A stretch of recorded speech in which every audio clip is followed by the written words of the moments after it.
A one, a two. We're live. Welcome, everybody. Special edition. I don't know. Is this amped up or is this? That's the show we do regularly on Blend Media, but this is a special edition, so let's call it a special edition. I'm here with Julie Roginsky. You must know who Julie is, of Salty Politics, and she's been a longtime Democratic consultant and brilliant thinker, and you may have seen her portrayed in a movie about Fox that wasn't everybody's favorite movie, but it was about Fox, so you would expect that.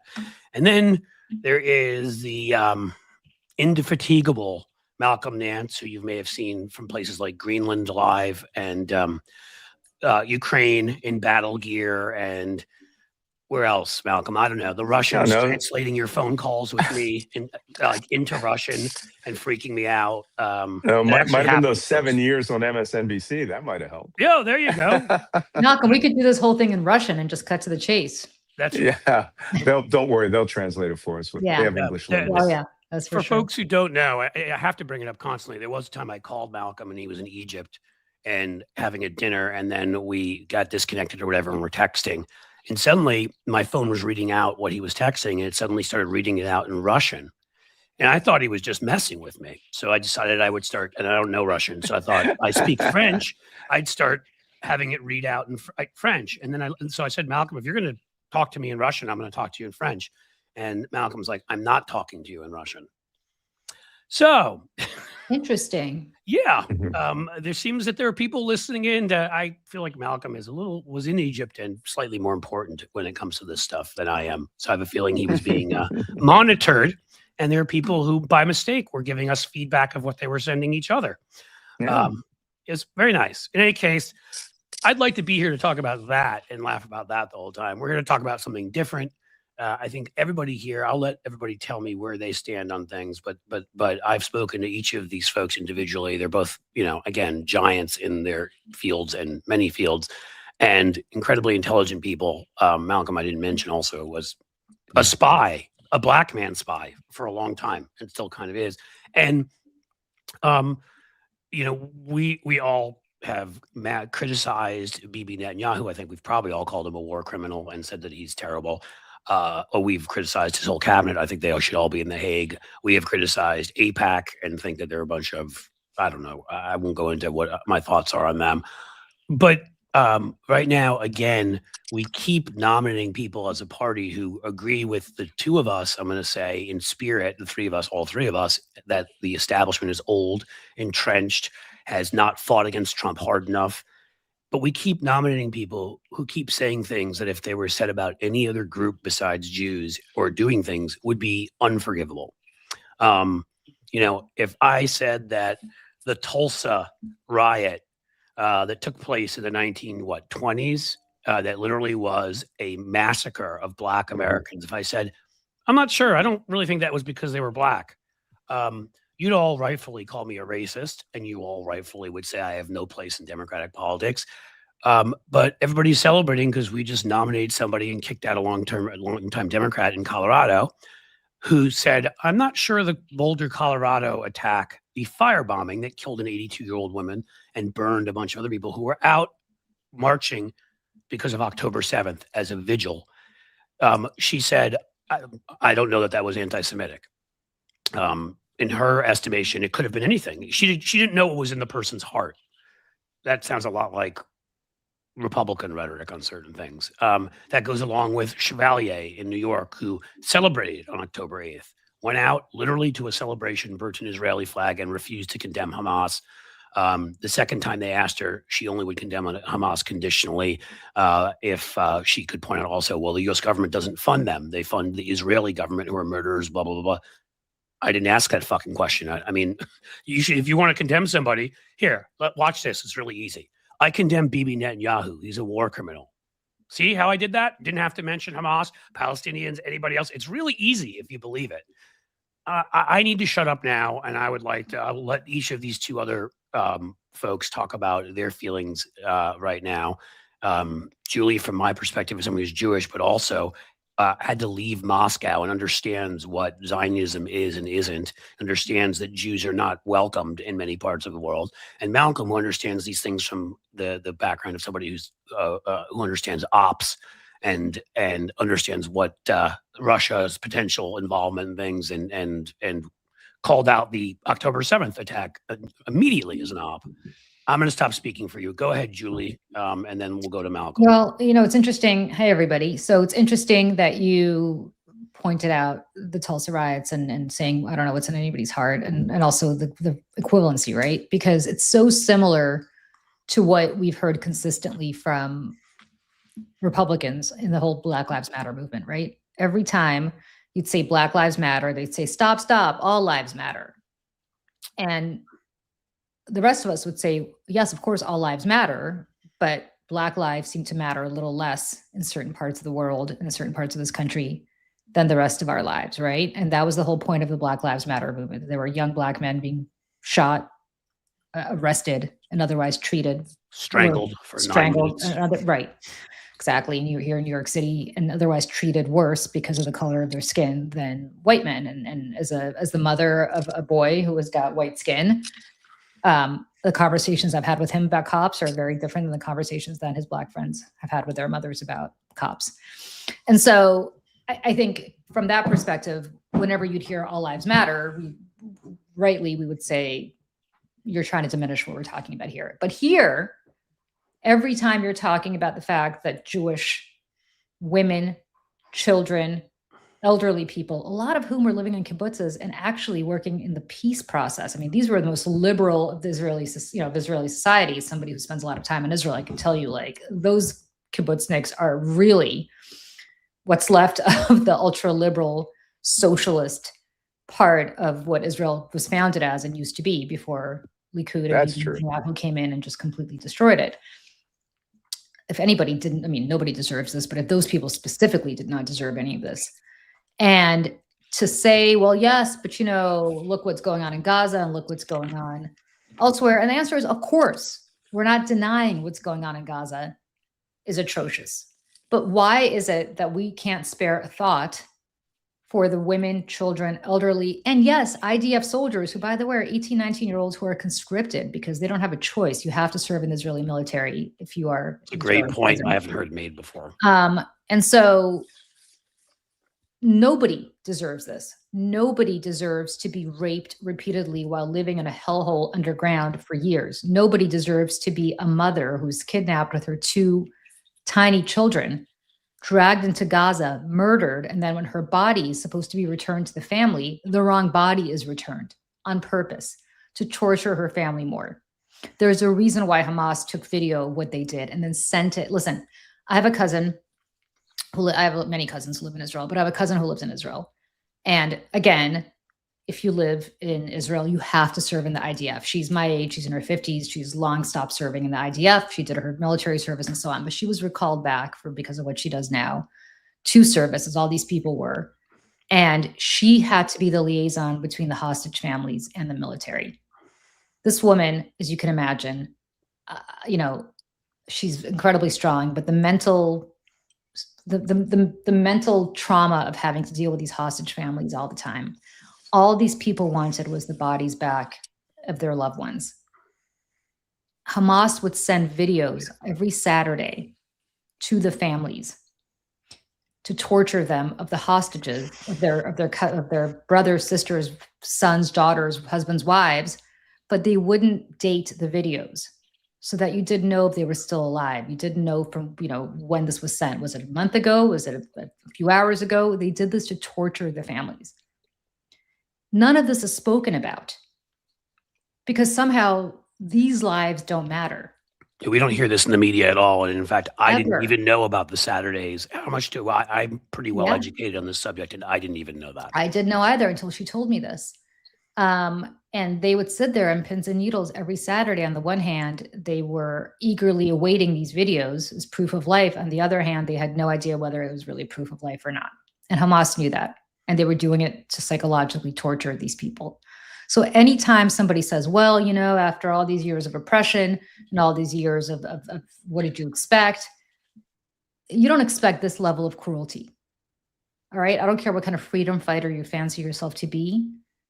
This is a level of cruelty, and this is a level of just torture It's medieval. It's beyond medieval. It's inappropriate. It is, I don't know what other word to use, right? This is not how human beings should behave. This is how you treat prisoners of war if you consider these people to have been prisoners of war, which I don't consider them to have been. But none of this is talked about because it's Jews. And, you know, you title this The Return of the World's Oldest Hatred. And I want to be really clear as a Jew, and then I'll shut up. And Malcolm, please, I don't want to talk over you, but people think we're over exaggerating. We have underreacted throughout history, which is why you've had pogroms that my grandparents experienced, which is why you had the Holocaust, which is why, you know, you had Jews who were living in Berlin who were like, no, it's okay. It can't get worse. It's fine. They didn't get out in 1933 because they, this guy talks a lot, but it's not going to get that. I mean, how many stories have we heard like this? I can name my relatives who stayed there. Most of my family during the Russian Revolution left and went to France. My grandfather stayed because, it can't get that bad. Well, guess what? It got really bad, which is why he spent 10 years in the Gulag for being a Jew. So, all of these things are things to consider when you're thinking about this issue. And I really wish people in the Democratic Party would and stop just reacting to AIPAC and reacting to, well, they're funded by AIPAC, therefore they've got to be awful. I hate AIPAC. I have more reason to dislike AIPAC than anybody else in the world. They took out some very, very, very good friends of mine who are great on this issue, but, Tom Malinowski being the best example of that. But this is not about AIPAC. This is about anti-Semitism, and it's gone too far. So, sorry, I will stop there. Malcolm, and good to see you. Okay, good to see you. Hey, for the audience, I think a lot of people who might be just tuning into this or following my Substack also need a little background. So, as I understand it, there were 3 candidates that won Democratic primaries this year who have some pretty strong opinions about things that you think is going to hurt the Democratic Party with the Jewish community. Now, let's stipulate a few things. The Democratic Party has already been hurt with the loss of a lot of the Jewish vote anyway, right? We saw that in 2024 with Trump was harnessing the whole, the free the hatred of the Free Palestine movement, claiming everything was anti-Semitism, right? Everything in a party that was openly hosting Nazis. Right? I just want to make that clear. Yes, people are gonna bring that up. And now what we are seeing, and I've only recently come into that, to understanding that these 3 candidates, one was from New York, one is from Colorado, the third is New York City. One's from New Jersey. New Jersey. One's from New Jersey, New Jersey 12. Right. Yeah, that's an interesting scenario. But you think that this is going to impact us in a very negative way. If these 3 candidates are the candidates for their individual They're the districts. nominees now. Yes. And can you give us a rundown of who those 3 are so that everybody knows what? Go ahead, Julie. Sure. Well, let's start with New Jersey 12 because I worked on that race. Right. So the Democratic nominee is a man named Adam Hamawy. Adam Hamawy is a doctor. He is a surgeon. He was in the military for a long time. His claim to fame is saving the life of a senator in Iraq. Not Tammy Baldwin. Duckworth. Tammy Duckworth, sorry. Wait, could you repeat that? She saved his life. Was he in the army? He saved her life. He was in Iraq. He was a surgeon. He saved Tammy Duckworth's life. When she got in that crash that has. Yeah. Well, yeah. Okay. Before he was in the military as a young man and through college and leading up to medical school, he was in the inner sanctum of a man named Omar Abdel-Rahman, otherwise known as the Blind Sheikh. The Blind Sheikh, friends, is responsible for the 1993 World Trade Center bombing. The Blind Sheikh, at his funeral, a fatwa was read by his son. So the Blind Sheikh had written that basically said, kill all Jews and Christians and Americans wherever you may find them. That's who Adam Hamawy was hanging out with. And not just hanging out with him like would go to his mosque once in a while, traveled with him while this guy was preaching jihad, and was in his inner circle. So much so that he was a defense witness for Omar Abdul Rahman at his trial. Well, from the counterterrorism perspective, let me step that up. He was his translator all along. He did act as a defense witness. Look, Omar Abdul Rahman is what we call a terrorist ideologue.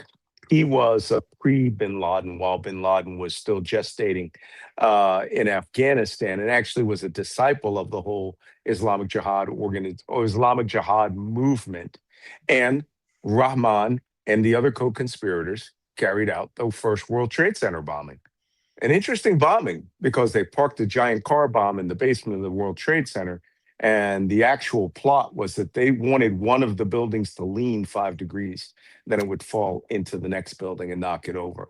That didn't happen. I can't remember how many people it killed, 7? Something like that, but it injured hundreds. Yeah. Injured hundreds. Well, I mean, it set fire to the World Trade Center. Yeah. And tell people about the other places if you'll know them. I could name them: the UN, Holland Tunnel, Lincoln Tunnel. They had a plan. Right. They had an entire master plan there to do a series of attacks to carry out 9/11 before 9/11, right? 10 years before 9/11. Geez, so that was the 83 bombing. So, God, it's just amazing how far back this thing went.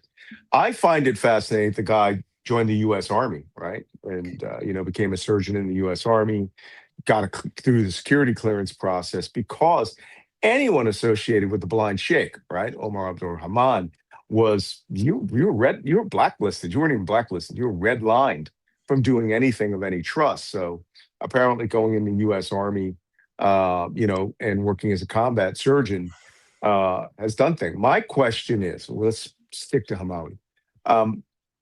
He has not renounced any of the things he said in the past, has he? Was he asked on the trail? He was asked on the trail. Well, it's fascinating. I'm glad you brought that up, Malcolm. He was definitely asked on the trail. When he was first asked on the trail, the answer was, this is Islamophobia. And unfortunately, in the Democratic Party, as it says here today, that answer shut everybody up because everybody got scared of being accused of being Islamophobic. And he knew this is the problem. You guys should have called me down to ask. With me, it's not Islamophobia, it's counterterrorism. From my perspective, I spent my entire 40 years protecting the Muslim world. Yeah. Right.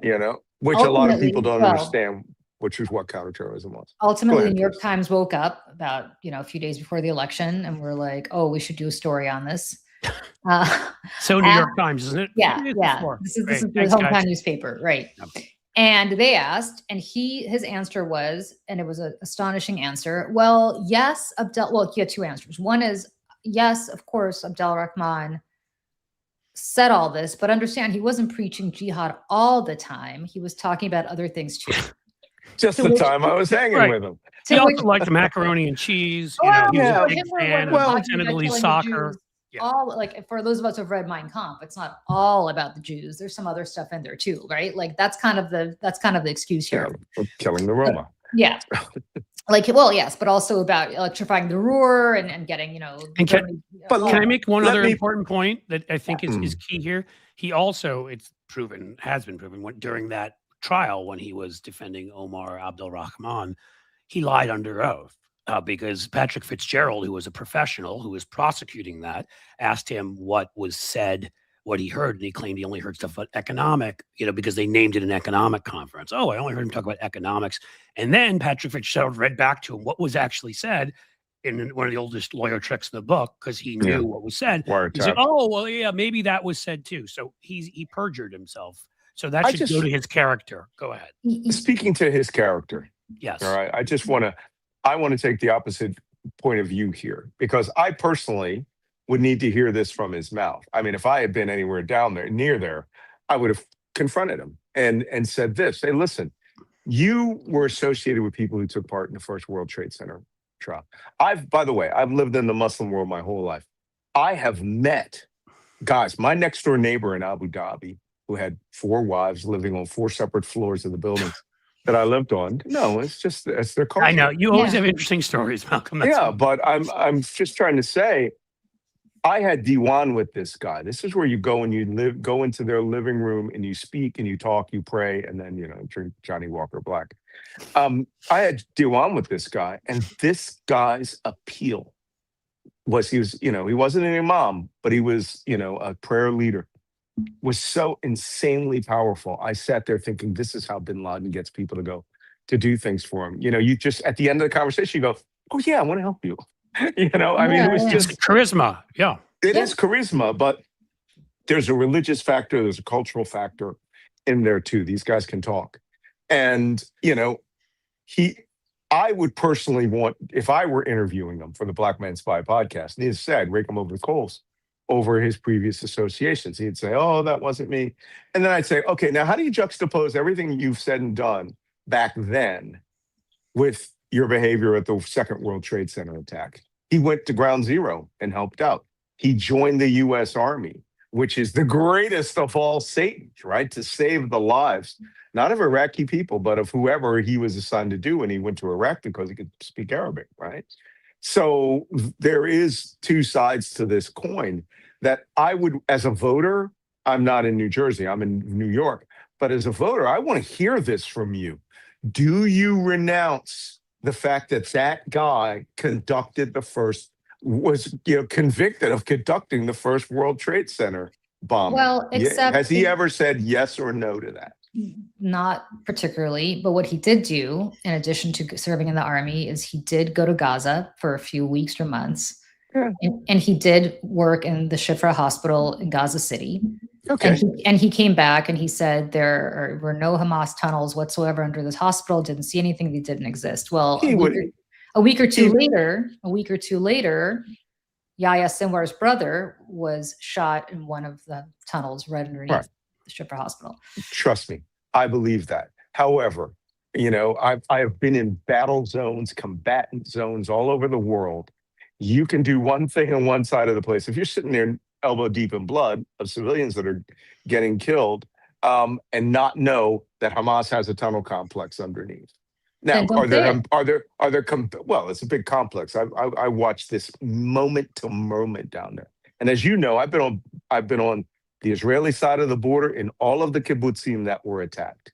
And, there is a difference between being an operational person. I don't believe this guy was taking the philosophies of, Omar Abdul Rahman to Gaza. That's a different animal.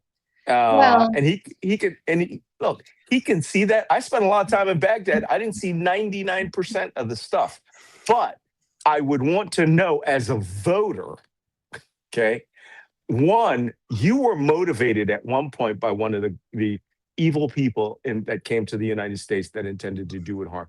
Do you still accept those philosophies? He can have his beliefs about Gaza and helping civilians. He can have his belief about going to Iraq and helping U.S. I think that's the service point, members. Malcolm, is you wouldn't answer those questions. Well, there's one more thing here, Malcolm, that I want to talk about. A year after the World Trade Center bombing, which happened in 1993, he volunteered in Bosnia in 1994 with a Chicago-based nonprofit called the Benevolence International Foundation, right? Mm-hmm. The Benevolence International Foundation, according to evidence federal prosecutors proffered in court, there were raids on the Bosnian offices of that organization where he worked. He worked out of those offices. They recovered weapons. They recovered correspondence between their chief executive and bin Laden. They uncovered letters from Al-Qaeda leaders on battles and financial transactions.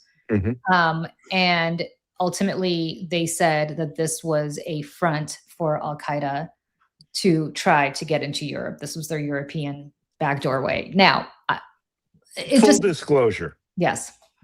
All right. I have such a deep history with this particular story. In case you guys wondered what an Arabic-speaking cryptologist was doing in and off around Bosnia in the early 90s. You might want to get.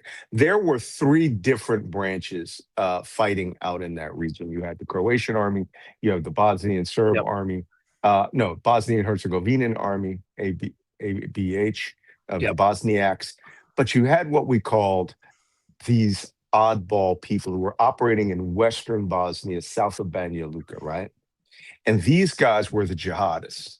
They were getting All right. training, weren't And they? they sent were there the, to get training. they were operational. They weren't getting Okay. training. Half those guys came from Chechnya, right after the Chechen Civil War, and they were hot. And I mean, when I'm seeing hot, I mean these guys were full scale jihadists. Saudis, Emiratis, Qataris, people that had gone to Chechnya had managed to survive the whole Russian onslaught. In Bosnia, no one's doing any training. Okay, it's like Gaza. You either got a gun and you live, or you got a gun and you die. It's as simple as that. And that place, where what we call the international jihadists, right, or International Jihad Corps, I think was the JIC, the Jihadist International Corps, operating down there in Southwest Bosnia, whereas Iranians, sure, there were Al Qaeda members, because if you recall, at the end of the jihad in Afghanistan, 1989, Osama Russia bin pulled out. Laden killed his rival. Right, but I'm Osama just for bin people Laden who killed his don't rival, know this. Abdullah Azzam, I'm just telling people who don't know as to much get about all it. those jihadis under Al Qaeda's umbrella. I mean, everyone was supposed to go home at the end of the Afghan war. And the guy who told everybody to go home, a Palestinian Saudi, bin Laden killed him, blew him up in a car bomb. And Can I say then one thing, everybody Malcolm? else went to Chechnya and then Bosnia. I'm just trying to get you the pathway Okay, that but I understand going- the Al Qaeda association. But going back to Hamawy, why is this guy constantly showing up in places that are associated with people who want to kill Americans? Like, is it a coincidence? I don't know. Is it bad luck for him that he ended up going to Bosnia, to the very offices that were then raided by the feds as being in contact with Al Qaeda? Like, is it a coincidence that he ended up working for a guy and being a translator for a guy that then ended up blowing Well, and then to center? go Like, with what that's, you're and let me saying- just say one more thing. Yeah. He consistently said that as a young Muslim man, he had no other place to go. He had to drive 3 counties over to Jersey City to go to a second floor walk up to worship with the blind sheikh, because there were no other options. That would fly for somebody else, but it doesn't fly for me, because I grew up in the same county where he grew up. My best friend growing up, and to this day, is Muslim. Her father was very involved in the Central Jersey Islamic Center, a beautiful place just a few miles down the road, and was always there from where Hamawy grew up. He didn't need to go, despite what he's saying now. He didn't need to go and worship with the blind sheikh. If he wanted, but he wanted to. Right. Well, this is okay. He wanted to. And this is. Can I I'm just just make this trying to one clarify point? this for you. Let me make my point. Okay. I have been following guys who what we call JTJ, joined the jihad, for decades. Right. This is not an unusual pathway. They always think that they're starting out. Remember, I was telling you a little earlier about my next door neighbor. They always think that they're setting out to carry out their 5 obligations of Islam, right? Go on Hajj, pray 5 times a day. But the most important ones to them are zakat, doing charity, right? Charitable works, helping out other people, helping out people less fortunate. Entryway to the jihad. Okay. I'm not justifying anything. I'm not accusing him of anything, but I've met hundreds of these people who, the average person on the street, the reason that Al Qaeda was funded for decades is because typical people out there go, oh yeah, they're fighting a jihad, but they're doing charitable they're providing works. health care, which Hezbollah, and others have done. I just want to make one point, because and I'll let you go on from there. To me, the most important thing, along the lines of what both of you are saying, is life is complicated, and that is what you're talking about. There are people that have multiple motivations. There are people that change. That's why I believe in grace. I believe in forgiveness. I believe in all of these things for lots of people. My issue is, as we brought up when this all began, is whatever he did before, he was dishonest about what he was doing with Rahman when he was running for office. He responded by saying, "You're Islamophobic," even to ask me that, and he never denounced what Rahman did and what he was doing, and that to me is everything.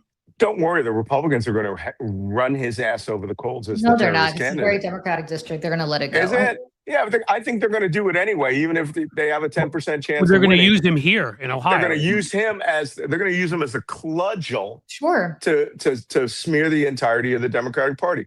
And to be quite honest, this is like, if the Republicans had run Nick Fuentes or somebody like that. And I'm all about, as Democrats, that we have to hold our own feet to the fire Who was responsible for the vetting here? Yeah, he was an outside candidate. Yeah, he was doing this.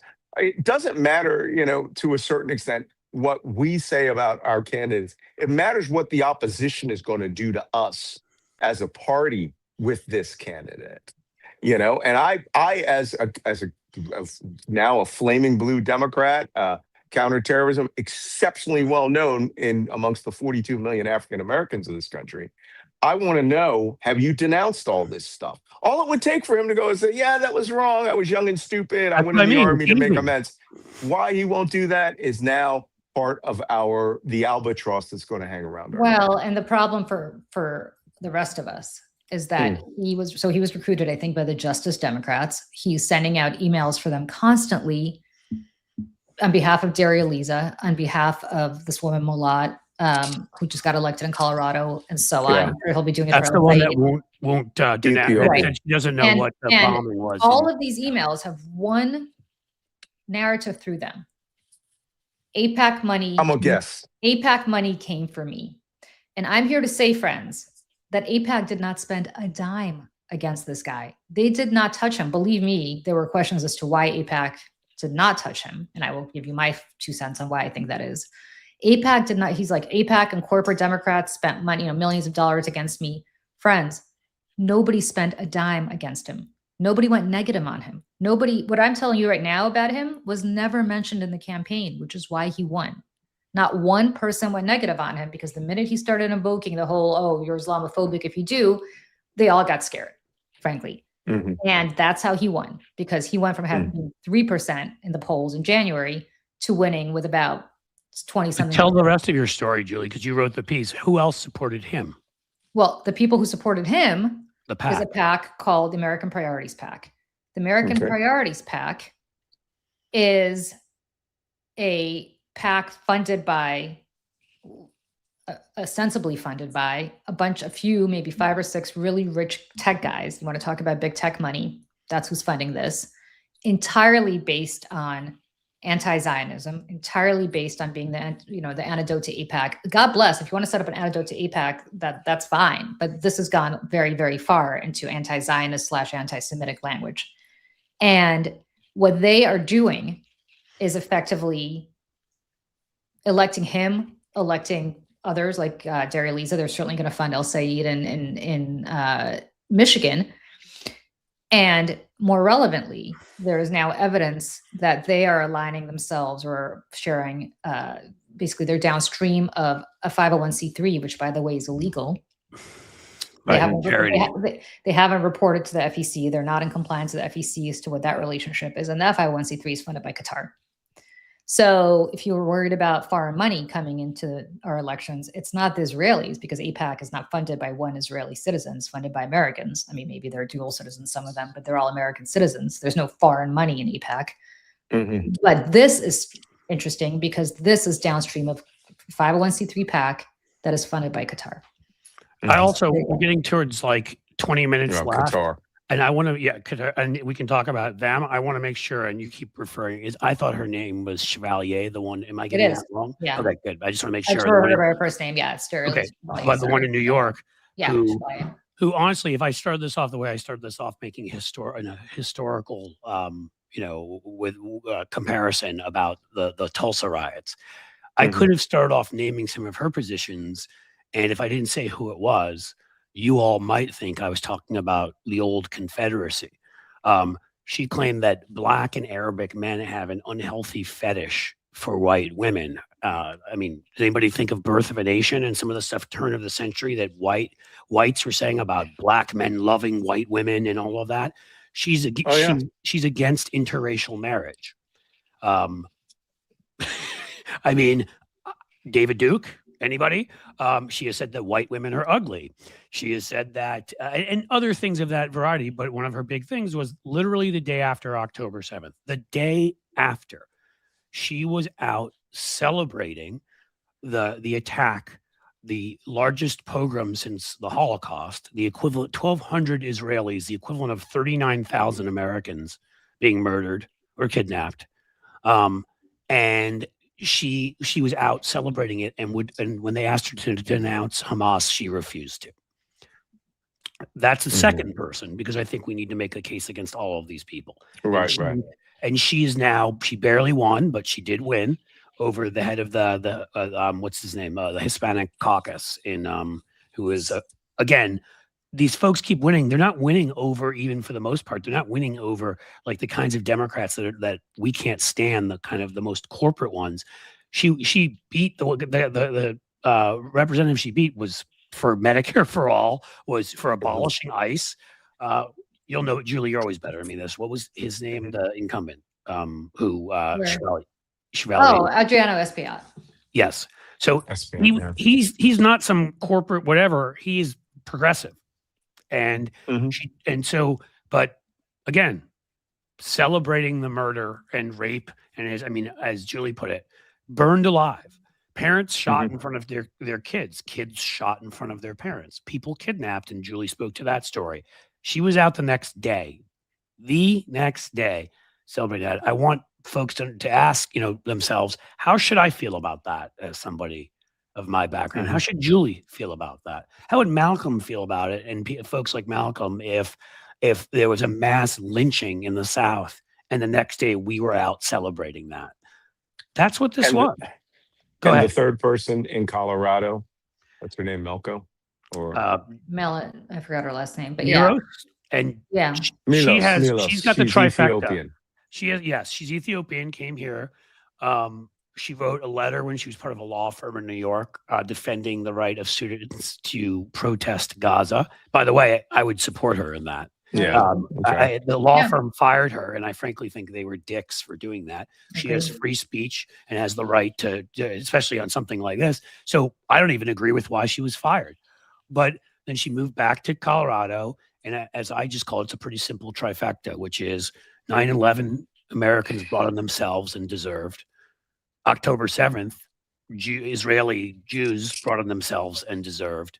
And then later on, when they were out, having a vigil for those who were killed and kidnapped on October 7th in Boulder, Colorado, where her district is, there was a firebombing where an 82-year-old woman was killed and others were burned and Right. injured. I remember that. And On she the has street. said, right. And she has said that that when they asked her if that was anti-Semitism, she refused. She just said, I can't know what's in their hearts. How can I know that's anti-Semitism? And that's what I began the Tulsa riot comparison with. I don't know what was in those guys' hearts either in Tulsa, but I bet I can figure it out pretty easily. It's pretty clear it's pretty clear we have a crazy caucus. All right. That's just like the Republicans have that crazy edge of anti-Semites, bigots, and all the rest, right? Neo-Nazi lovers. We are going to have to either rein this in, because they're getting elected for the most part. There's no turning their back on them. Our biggest problem is that in 2024, many people in the Jewish community voted Republican, not against their own best wishes, but for, foreign policy. And I understood that. Like I said, I went to Israel weeks after the October 7th massacres, and spent a lot of time in Kfar, and all these other places, Nahraz, and saw all the massacre sites. Understand that, right? But the question is, what do we do now? Because I think a lot of this is driven, and I saw this during the October 7th, post-October 7th period. A lot of the writing that was coming up on the internet was, the Free Palestine movement, Hamas, or freedom fighter guys. It's like, okay, there's a way to define this. And, mass murdering civilians is not freedom fighter. And, but on the other hand, do you remember when the whole TikTok letters from bin Laden craze started? Yep. When Osama bin Laden, some chick, a black chick too, it really bugs me, came out and said, hey, I read this letter and they kept this from us and I didn't know it would change my life. I've had an entire life transformation. I'm like, what? And she goes, letters from bin Laden justifying the 9/11 attacks, right? Well, this is where older African Americans like myself can't go around and slap every idiot that's out there. But TikTok quickly pulled it down. I even actually had a response to it that essentially said, you're all a bunch of effing idiots, right? African Americans jumped out of the 110th floor, the 100th floor of that building, and you're here complaining about Palestine and you're losing all of your school lunches. And this is why I said that to a certain extent, the Free Palestine movement really brought about dictatorship in America. Hamas didn't know that they were going to end democracy in America with their action. They did a great job of damaging Israel, but we have people Oh, here who have now so aligned themselves in that perspective, not because they're bad people or poor meaning people, because they're ridiculously ignorant. Yes. Just the people. I went to Columbia, and I was It always tearing starts down. with that. It's MAGA. MAGA. That's been a big problem too. There are a lot of people. Well, we have those two sides sort of aligning these days with the whole everything is Israel's fault. There are politics within every nation that no one likes, right? When I went to when I was in Tel Aviv, I was staying in Tel Aviv for almost a month. I went down to Hostage Square every couple of days. The families would invite me down there. You want to see a protest against Netanyahu? You should have gone down there any given night. I mean, you can't tie everybody into this. And this is where the stupidity and simplicity of social media is tying every person who's Jewish, everything that's Jewish. Full disclosure, grew up in an Orthodox Jewish neighborhood as a Roman Catholic kid, right? I was interested in why my neighbors had a tent in front of their house, why the guys had Carol Lux. Hardcore, learned everything, learned to love matzah. But that's a bridge. You loved too far. matzah. You really were taking that extra yard. I was just a hungry kid. My limit was gefilte fish. But, Mine too. Oh my God. So anyway, the point being is that we have done such a horrible job with these. It's the young guys that are voting, young men and women that are voting. Younger for this. folks and they're stupid. I'm sorry, I'll be honest with you. Just ignorant. They go, "Oh, you don't know about the Nakba."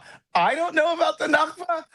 Yeah, I know about the Nakba, buddy. 40 years of working and living in that world, speaking Arabic. And there's a reason. I mean, and my first tour of anything was Beirut in 1983 when the Israelis had invaded Beirut. Nothing was going on there in 83. Where Hezbollah was created, but they were actually there to wipe out the Palestinians. And it's a cycle of not just violence, but a cycle of willful ignorance on both sides' parts.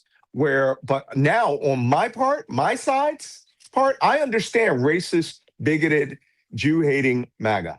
I understand them. On my side, you're supposed to be smart and you're supposed to educate yourself and you're supposed to learn these things. And you don't wear a freaking kufiya raw. Okay. Everybody wants to dress like a freaking, 1973 Palestinian jihadist on a German airliner or something. Also the last thing that would be seen by a GSG-9 commando before they shot you. This is just stupidity. And when I would actually sit these kids down and go, "You are supporting open terrorism." "No, we're supporting freedom fighting." "No, you're not." These guys, they invaded another country. They attempted a genocide. I got 3 of their battle flags covered with blood that were found in Israel, which tells you that they suck as a terrorist group and an army. Yeah. Right. But well, considering 5 or 6 countries attacked multiple times and weren't able to win, including Yom Kippur. Armies are easy to fight, right? But my problem is that the modern young person under the age of 35 is so deathly ignorant that they would vote for candidates, right? The guy who, most people don't remember the first World Trade Center bombing. Yeah, I remember it. In 93, I was going to Bosnia at that time, believe it or not, and that's when we found, all the jihadis out there. And we knew there was a global campaign against America. But if you can't get a child to read freaking Barney books, or comic books or anything that would give them the slightest information out of their own information sphere, you get 3 people voted in like this. The Ethiopian in Colorado, going to that area, I'm going to make a prediction right now. I'll shut up. I know why all 3 won their campaigns. I mean, especially the Dominican lady in there talking about, dissing blacks, African Americans. They ran on energy and big talk. Yep. Of blah course. blah blah. Yeah. The Trump ideology of energy and big talk and the things that they needed to mobilize people. Cut it. So they went big, and But if your counterbalance is Hakeem Jeffries trying to pretend he's the cooling saucer of democracy, right? Which is the Senate, not the House. I know. Then you're hearing blah blah blah. Blah blah blah. Nothing. Charlie Brown's teacher voice. These people want action, and our candidates who lost were all the centrists who were like, "Hey, yeah, we're going to do things raw," and they may even have voted for it. But we're in a world where you have to now combat that with energy. I got a guy up here in New York, New York 19, dull as dishwater. He's going to win maybe only because the Democrats up here are so fired up they won't let anybody lose. So how do we defeat that? Education and energy. I'm willing to listen. Well, I think the way you defeat that is by first of all, if you're an incumbent this year, you're part of the problem, whether you're part of the problem or not, right? Right. Because the reality is the leadership of the Democratic Party has let us down. The sternly worded letters, Hakeem Jeffries going, Hakeem Jeffries going up there and being like, now. I mean, Hakeem Jeffries is going to have a real struggle to stay speaker. Yeah. If he stays a speaker, he will have to give away the store to these people, to the DSA. Depending on how big the majority is. No. He won't have to. He's going to have to give it away to somebody with a mouth. Well, like a Raskin or... No. He's going to have to give... I mean, my point is, if he wants to be speaker, he will have to give away... Right, you'll have to buy them off. You'll have to buy them off. And that's going to create problems with the normal part of the caucus, right? And so the problem here is that you're going to have a Kevin McCarthy situation where this could potentially go to multiple ballots, as opposed to what we should be doing, which is fighting Donald Trump. And... the people in Washington have proved over and over again, they have no idea how to fight Donald Trump. For those of us who worked on the Hill, I think you did too, Cliff, but I mean, for those of us who worked on the Hill, something happens to you when you go to Washington. I don't care if you're the normal person when you get there, once you get the pin, and once you get access to the private dining room, and once you get access to the private elevator, and once you have a staff that is a staff member, once you have a staff that spends 24/7 thinking about you and how to make your life better, something happens to you. You start losing touch with reality. And they have all lost touch with reality. So I completely understand this desire to clean house because our leadership has let us down. Right. The three of us have that desire too. Correct. That's the thing. The thing is that the DSA has tapped into that, whereas others haven't, because they're the only ones who fire in the belly. They have fire in the belly, but they're the only ones who actually also have the funding.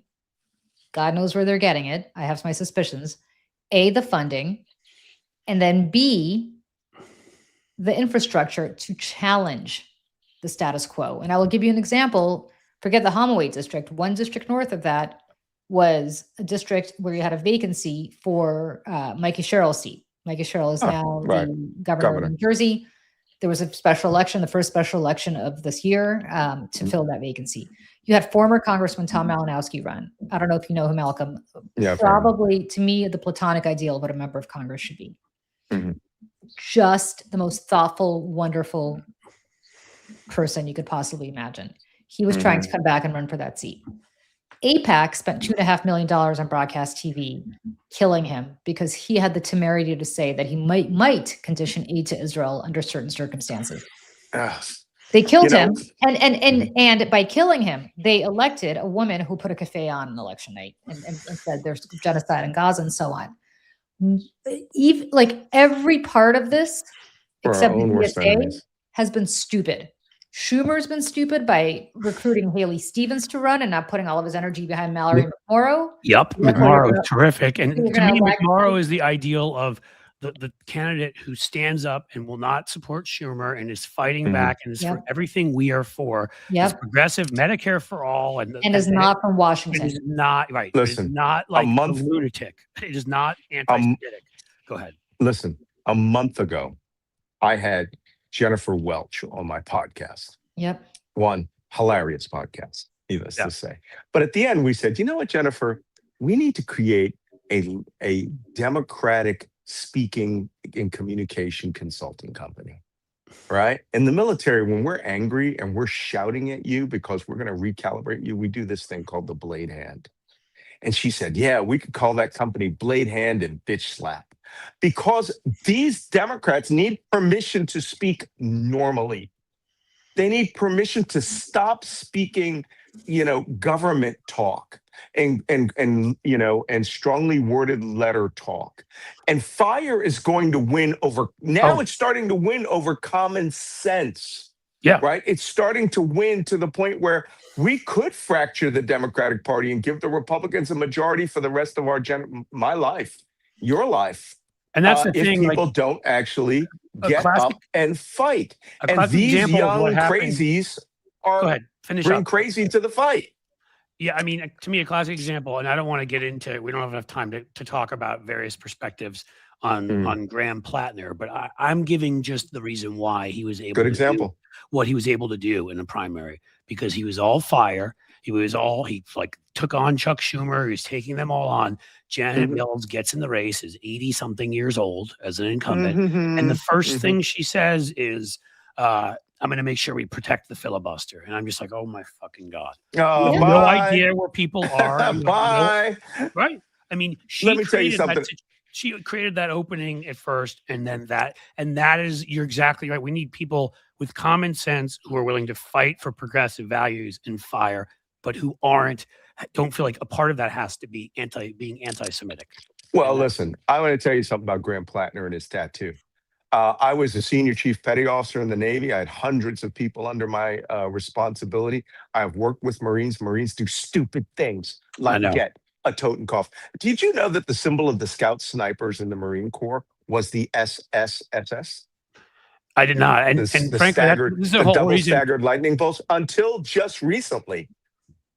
The truth is, and we all, that's why we don't have time to go through Plattner. At least before the most recent stuff where there are women making these charges, when it came to the tattoo and other stuff, the credit I gave him at that time is he actually did apologize for it. And so my response was, okay. And I was willing, actually, as somebody to say, you know what, okay, let's listen, because you're willing to apologize and say you made a mistake. The more recent stuff, and I don't want to, we don't have time to go through all of that. I just wanted to make the point, which is that race was a perfect example, because Janet Mills was the embodiment of the type of person that the old Democratic establishment. Well, so is Michigan, friends. So is Michigan, because look, Haley Stevens is a disaster on every level. She's leading in the poll. She's leading McMorrow in the polls now, but that's her ceiling. She will never go higher than what she is. If she dropped out and threw her support behind McMorrow can win this race. But right now, Saeed's going to the Senate. So he's going to also become the poster child for Republicans. And I don't really care. I mean, look, you could elect Jesus Christ and Republicans will find something wrong with him and make him a poster child. So I'm not suggesting that we should care what Republicans want. But I will tell you that in the 12th Congressional District of New Jersey, where my 80-something-year-old parents live, who are lifelong Democrats, two of the very few Soviet Jews who tended to always vote Republican. Right. Lifelong Democrats. What are they to do? Are they supposed to vote for him, or are they supposed to vote for the guy that's going to make Mike Johnson speaker? It's a tough call for them. And that's a call that never should. I mean, nobody should be put in that position ever. We're stuck. We are clearly, and I think that sums up what's happening here, is the party is stuck on stupid, and easy wins could have been, you could find young men and women with real fire in their bellies who don't have all this, this baggage that, granted, they're going to win, but the Republicans are going to hang it around the Democrats' neck for the next 2 years, however many years that they're still in office. Now's a good time to start recruiting halfway decent people to go against that. And maybe start looking up some of these folks and not waiting till 3 days beforehand and telling people who the ones that are anti-Semitic are, so they know well ahead of time the kinds of things they've supported and said, and make them either renounce it and take some responsibility and accountability, which is what a mature adult does. Because I've made plenty, I'm not saying that big, but I've made plenty of mistakes in my life. It's really not hard to apologize and say, I was wrong. Either make them, make people, let people know who they are, make them, accept accountability. If they don't, everybody will know, instead of just sitting around watching these people get nominated and push people like McMorrow. But we also have an education problem here. Yes, that is the party's fault. Yes. Look, I was just at the National Action Network conference with Reverend Al Sharpton, and we had all sorts of congressmen and representatives come out. I kept saying, "Go tell Hakeem Jeffries that we have to start the fight." And why? I said this once. I go, "Are you sure he's from Brooklyn? Are you sure?" I know. Because I don't think Sorry. so. I think he's from Columbus, Ohio. I mean, he does And I can not speak to have- both of those, that being that I live in Ohio and I And, grew and, up Sch- in and Schumer New York. too. And Schumer too. Oh, Schumer's a disaster. I mean, Yeah. him and Gillibrand. They're just Oh my all God, kumbaya, weak tea. Gillibrand's dad people. was a Republican freaking lobbyist in Albany. I mean, that we ever picked Gillibrand was a corrupt, Patterson. That whole thing was ridiculous. I mean, it should have been Nydia Velasquez or somebody like that. And instead it ended up being, Gillibrand, who at the time, by the way, was rabidly anti-immigrant and rabidly pro-gun. But, Well, look, here's the problem. The problem is you have a mayor of New York who just got elected, who blew all of his, I don't know if he blew it, but who spent a lot of his political capital on one criteria. He was going to challenge members of Congress based on how they voted on Israel. That's it. Because Dan Goldman has been one of the people who's been, the guy was involved in the first Trump impeachment. Dan Goldman has been out there standing up to Trump than anybody else. Like, and Dan a charismatic fighter for you us. can't say that Dan Goldman wasn't a fighter. And yet, the reason that Dan Goldman got a primary is because Zohran Mamdani decided that because he took money from AIPAC or he was somehow supportive of Israel, that he needed to go. That's a problem. That's a problem. Why? I mean, look, okay, you want to primary Chuck Schumer? I'm there for it. Chuck Schumer has not been a fighter. I don't know how he's from Brooklyn because it's disgraceful, right? Like, he hasn't been a fighter. He must be from Brooklyn Heights. Yeah. Well, actually, I think he is from Brooklyn Heights. So I'm there for it. But if you are taking on Dan Goldman, why? Yeah. Well, if you're Dan Goldman, you're really wasting wasting capital and time when there's a Josh Gottheimer out there, for example, or people like that. I would say, you may disagree. I don't know where you were, Julie, but there are people, Jared Golden, who's leaving, thankfully, Swazi. There are actual people who I've got a real problem with who voted, pro-ICE at some point with Trump. But I mean, to go after Malinowski, who you're talking about, to go after Goldman, to make these people, I don't care what group you are, your target, then you're not in favor of the Democratic Party as a progressive fighting institution. No. And I had a screaming match with AIPAC. I wouldn't say screaming match because I don't scream, but I had a very, very, very tough conversation with AIPAC where I said, try to correct me if I'm wrong. You went after Tom Malinowski, who had a 100% pro-Israel voting record because he had the temerity to say that he might condition aid to Israel under some amorphous circumstance, thereby helping to elect somebody who was the only candidate in a multi-candidate field who said that, yes, indeed, Israel's committing genocide and put a kafaya on an election night, right? So AIPAC failed number one. And yet you sat on the sidelines with Adam Hamawy. I was going to say, look at that comparison. AIPAC sucks, by and the way, all three of us here you had an AIPAC member running against him who came in second, where AIPAC saw polling that showed that this guy was actually leading Hamawy. And if AIPAC had actually gotten in, or some combination of AIPAC or some other money had come in, would have beaten Hamawy. The problem is, and I said, so correct me if I'm wrong, if I look at your donors, they happen to correlate very nicely with Trump's biggest donors, right? How is it that I am led to believe, how would I otherwise assume that your goal is not to elect the craziest Democrats on earth? To get Jews to stop voting for AIPAC. So you think they're actually creating the crazy caucus? Yes. Oh, yes. Jeez. I think AIPAC is doing here. I think AIPAC's doing here in an election way what Bibi did in Israel by trying to strengthen Hamas, because if Hamas is more terrifying, and if Hamas does things like that, guess what? More people are likely to run to Bibi, even though that incompetence in the southern border. I don't even want to get into all of that. But I do. I think that's what AIPAC is doing here. They're trying to create as many of the monsters as possible. So the Democratic Party, this is the face of the Democratic Party. Yeah. Well, if that's the case, then we're all in trouble. And I mean, we've spent an hour going at this, and the fundamentals of this have come out that we that a lot of our youngest base is ignorant. They aren't thinking, and that the shoutiest people like me are actually starting to win these campaigns, but may in fact be funded by a false flag organization that wants them to be as crazy as possible to Yes. damage the entire democratic experiment. Yes, and I'll go a step further, Malcolm. Go. Why is it that Darializa Chevalier has a big problem with what Israel is doing in Gaza, but yet blames the Ukrainians for what's happening to them? Yeah, well, that's another thing she does. She's anti-Ukrainian? Oh, no, Yep. that was She's her big anti-Ukraine thing. too. Ukraine deserved it.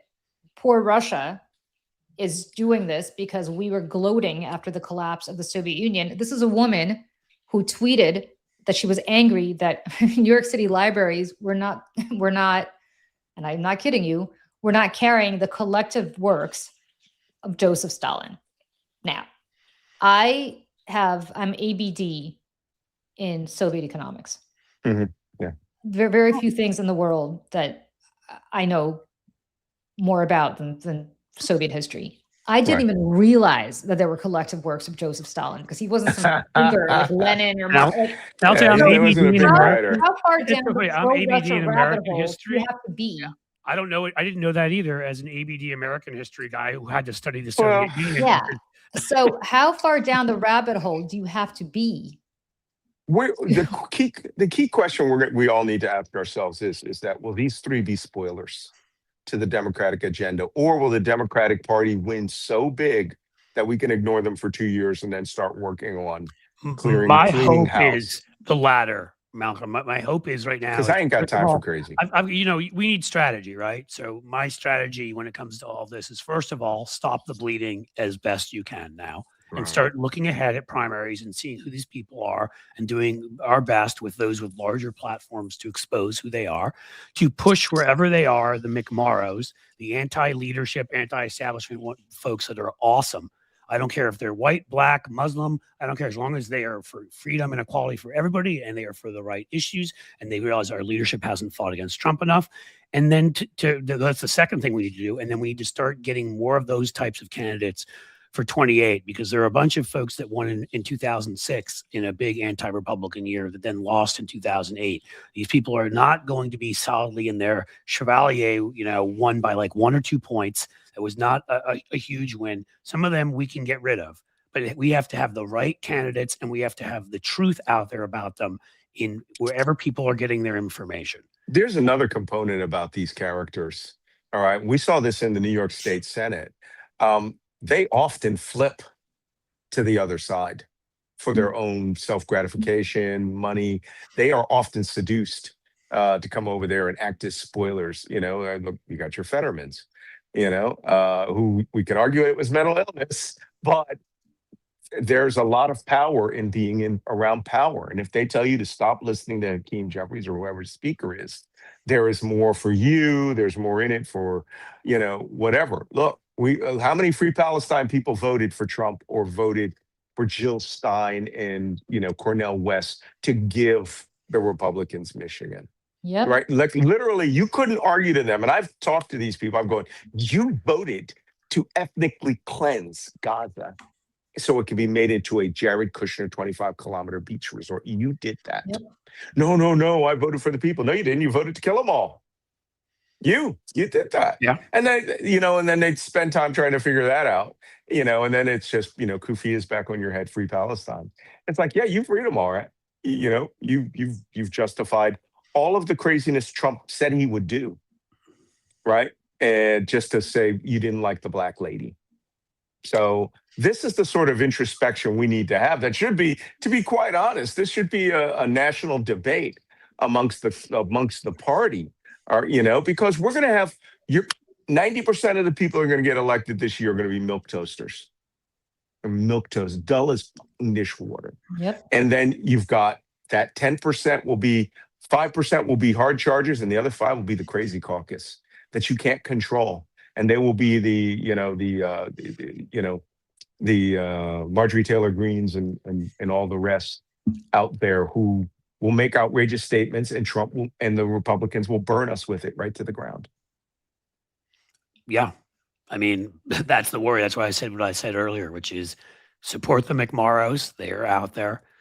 Expose, look at the primary schedule and try to expose as many of these folks as possible. Again, Chevalier only won by 2 points. If that had been a little bit different, that race at least could have turned out differently. Yeah. And we need to keep having these conversations with those of us, with all of us, but especially with as many folks as possible who have larger platforms who can reach people and say, this is the truth. This is what's going on. Hey, we're right there with you when it comes to what our thoughts are about leadership.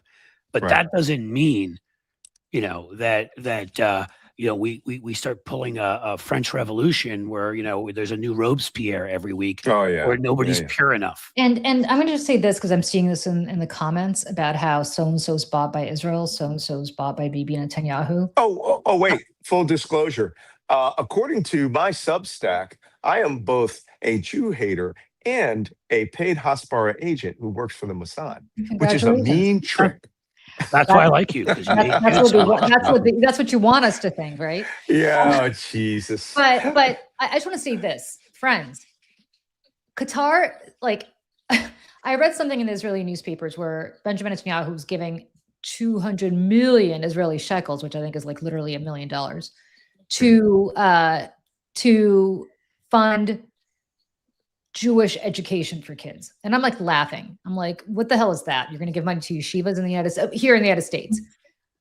Qatar and Saudi Arabia are spending billions with a B just on universities that they don't disclose. I mean, literally, the Justice Department had to sue them to force disclosure.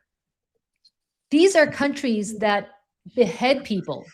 Qatar is responsible for the deaths of at least 100,000 women and children in Yemen. Understand what's happening in Sudan with what Saudi Arabia is doing. They're beheading with a hacksaw, a journalist. Right. I mean, they're throwing gay people off with good luck to you, waving your pride flag, excuse me. Yeah. In Riyadh. I mean, what are you talking about here? And this obsession with Israel, I'm not suggesting Israel is behaving well in Gaza. It's not. But this crazy obsession with one country to the detriment of excusing what Middle Eastern countries are doing everywhere else, who they're funding. Well, some of your favorite Substackers, friends, are funded by Qatar, just so you know. They won't disclose it, but they are. Yeah. And if you really are somebody who believes and cares deeply about human rights and doesn't care about which country is on the other side, but cares about those who are getting killed, you would be horrified by Gazan children getting killed, absolutely. But you'd be horrified, as Julie just brought up, by Yemeni children who are being killed. You'd be horrified by Sudanese children being killed. You'd be horrified by Ethiopian. You'd be horrified by the Uyghurs who are being put in concentration camps by China, also Muslims. And I am, because I don't discriminate by who it is. I am horrified by all of that. But if the only place where you are horrified by what's going on is the one place where there happen to be Jews on the other side, you should probably ask yourself a question. Are you really caring about human rights? Is that what's important here? Or maybe have you bought into a message and bought into whatever it is on social media where the Jews are evil for some reason, but it's okay everywhere else. And everybody's like, well, we fund Israel. Friends, we give Saudi Arabia billions. Israel gets $3 billion a year. Saudi Arabia can buy anything they want, up to $100 billion of these next sales. Just because they can pay cash on the barrel, that $3 billion to Israel the equal amount goes to Egypt for the 1973 peace treaty or the 1976 peace treaty. Right. Educate themselves. I can't stand the dumbassery that I have. And when I explain it this way, you're being a dumbass. People tend to understand and think about it a little better.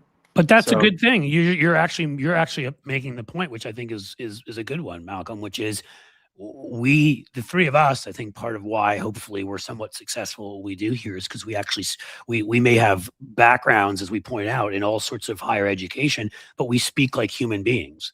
When you sound like you're giving a lecture at a university, Chuck Schumer, it doesn't convince anybody of anything. When you're weak and you don't fight for stuff, sometimes you just have to say you're being a dumbass.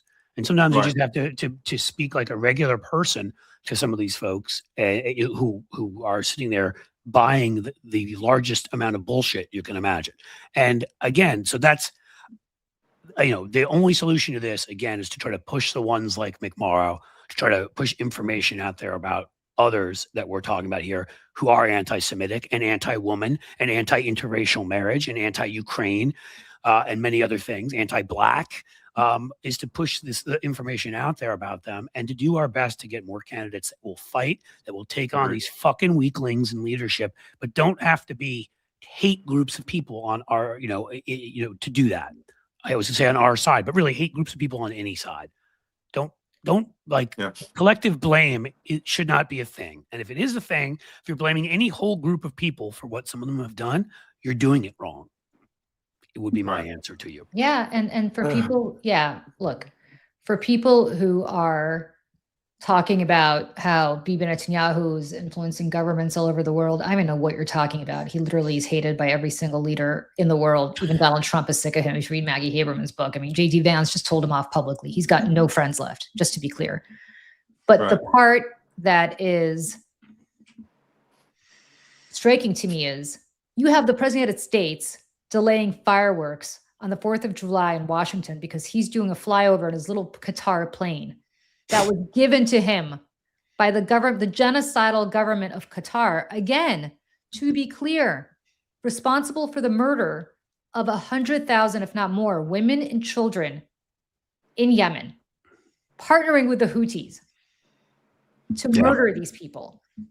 And Saudi Arabia, who do you think has been exporting Wahhabi jihadism? I mean, Malcolm, you're the person to lecture all of us on this, but I mean, Saudi Arabia, you think those people are good friends? They've been sports washing and whitewashing. You had the crown prince in the Oval Office getting a red carpet state dinner. Have you seen that from Benjamin Netanyahu anytime recently?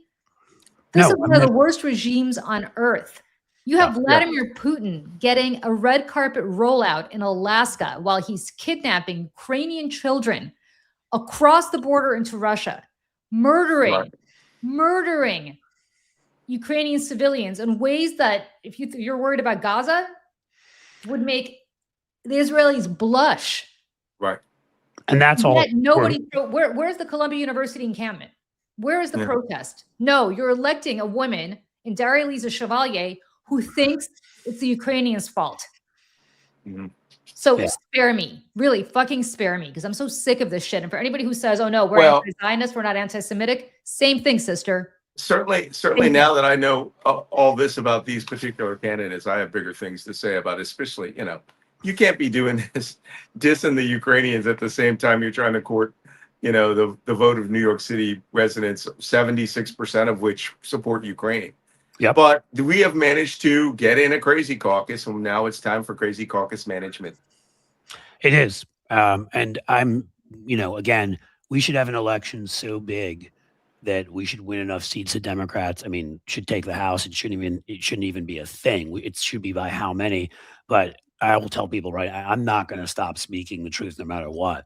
Because again, my humanity is not for sale. So if somebody dehumanizes me and dehumanizes others I care about, and and tries to take over the party that we've fought for all these years, and fought to try to improve from the inside and the outside, the truth needs to be told about them. I'm telling you, they won't. And I gotta be quite honest. This is a scenario where you could see some of them defect to become Republicans because there's a massive anti-Israel move now amongst the Republicans. Right. I monitor it every day, and I'm like, holy cow. So Tucker Carlson, J.D. Vance. Yeah, Tucker Carlson. Green. And Tucker Carlson may be running for president. I think he is. All right. Well, listen, thanks, guys. I appreciate, everybody's perspectives here. And because everybody brought something here, and I think it was really important. Thank you, Malcolm Nance, a longtime friend, and Black Man Spy, I believe, is both the YouTube and the Substack. You should go subscribe as soon as you can. Julie Roginsky, you know, like a newer friend and yet a very close friend and someone I respect immensely, you can find her at Salty Politics here on the Mayday Well- correction, because it's really the Mayday Network over. on Okay, I was YouTube. going to say Mayday on Yep. YouTube.